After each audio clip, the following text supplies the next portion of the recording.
Hello दोस्तों, आज के इस वीडियो में मैं आपके लिए लेके आया हूँ लाइब्रेरी मैनेजमेंट सिस्टम।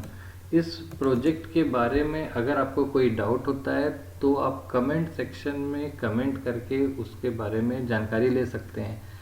तो चलिए आज का वीडियो हम स्टार्ट करते हैं। वीडियो स्टार्ट करने के पहले अगर आप इस चैनल पर नए हैं और आपने अभी तक इस चैनल को सब्सक्राइब नहीं किया है तो इस चैनल को सब्सक्राइब कर लीजिए और बेल आइकन्स को ऑन कर लीजिएगा ताकि हमारी लेटेस्ट नोटिफिकेशन आपको मिलती रहे। चलिए प्रोजेक्ट को एग्जीक्यूट करेंगे। सबसे पहले आप यहाँ पर देख पा रहे हैं कि ये ऑथेंटिकेशन के लिए यूज़र नेम एंड पासवर्ड पूछता है, जिसमें मैंने 123 और 123 सेट कर रखा है। इसको रन करते ही हमारा एक स्प्लैश फॉर्म जो कि लोडिंग को डिस्प्ले करता है, इसका MDI फॉर्म हमारे पास यहाँ पर डिस्प्ले हो जाता है।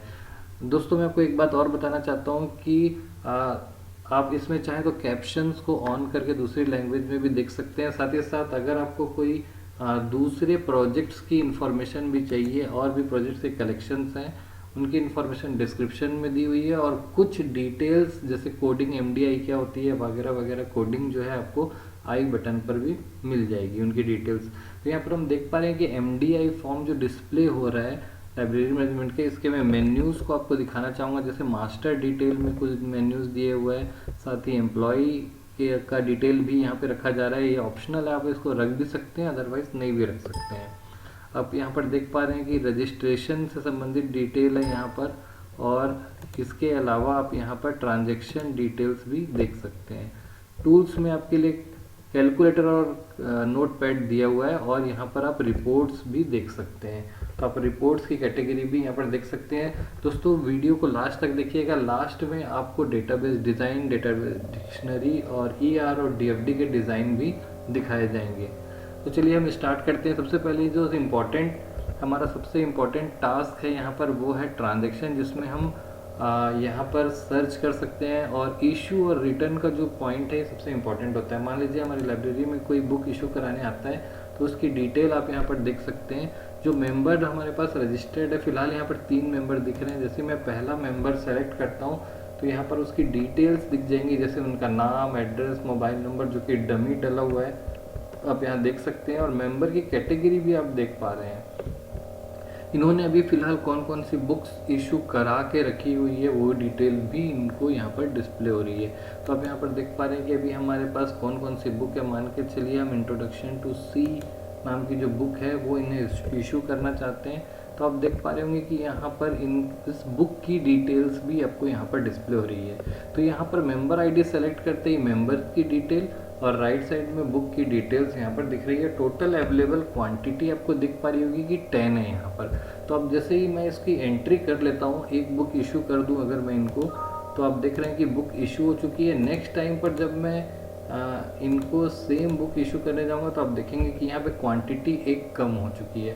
तो साथ ही साथ ये बुक की क्वांटिटी भी मेंटेन करता है कि जैसे जैसे आप बुक्स इशू करते जाएंगे उनकी क्वांटिटी माइनस होती जाएगी और बुक्स रिटर्न होने के बाद क्वांटिटी प्लस होती जाएगी। तो इसी प्रकार से आप देखिए, आपको यहाँ पर अभी एक बुक इशू कर दी गई है।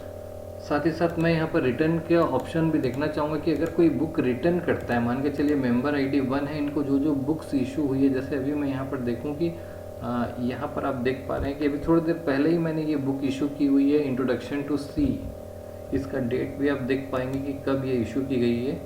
तो यहाँ पर आप देख पा रहे हैं कि जब मैं इसे रिटर्न करने के लिए आता हूँ तो फिलहाल यहाँ पर बुक की डिटेल्स आ जाती हैं कि कब ये इशू हुई थी और कब इसको रिटर्न किया जा रहा है। साथ ही साथ फाइन 0 दे रहा है क्योंकि आज ही हमने इसे इशू किया है और आज ही हम इसे रिटर्न कर रहे हैं। अगर 15 दिन के बाद हम इसे रिटर्न की एंट्री करते तो ये कुछ फाइन भी लगाता।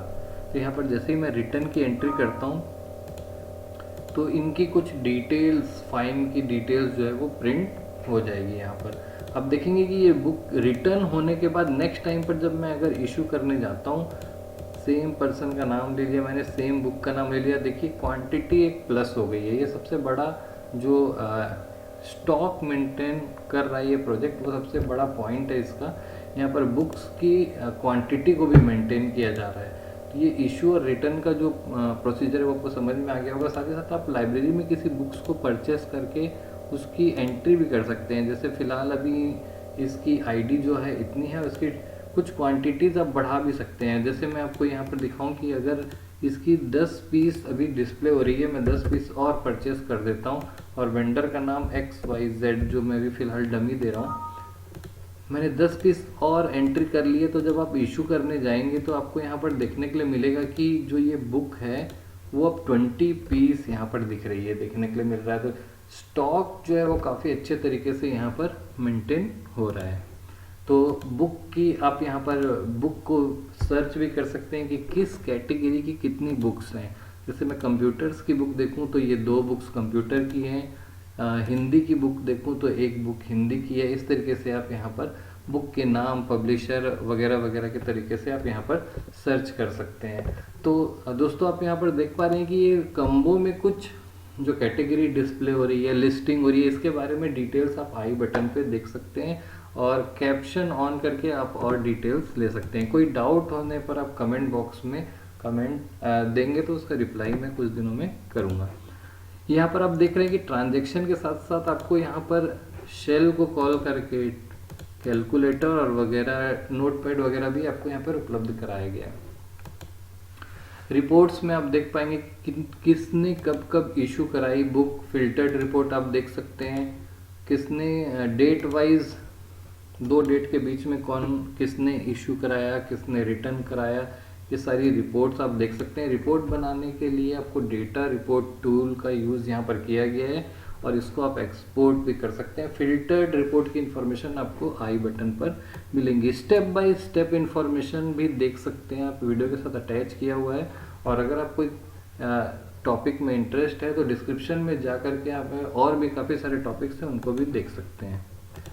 साथ ही साथ आप यहाँ पर देखेंगे कि मास्टर डिटेल में कैटेगरी और बुक्स की पूरी डिटेल आप यहाँ पर मेंटेन कर सकते हैं। जैसे बुक्स के नाम, उनकी कैटेगरी वगैरह चीज़ें आप यहाँ पर ऐड करेंगे, जो कि यहाँ पर पॉपअप करने पर हेल्प करती है। इसमें मेंबर्स की डिटेल भी आती है। आप यहाँ पर देख पा रहे होंगे कि बुक के साथ साथ एम्प्लॉय और मेंबर रजिस्ट्रेशन भी होता है। यहाँ पर आप देखेंगे कि 3 मेंबर्स का रजिस्ट्रेशन हुआ है। चौथे मेंबर को रजिस्टर करने के बाद वो इशू और रिटर्न में पॉपअप करने लगेगा। तो दोस्तों आपको ये वीडियो कैसा लगा? अगर वीडियो पसंद आई होगी तो चैनल को ज़रूर सब्सक्राइब करिए और अपने फ्रेंड्स के बीच में शेयर करिए।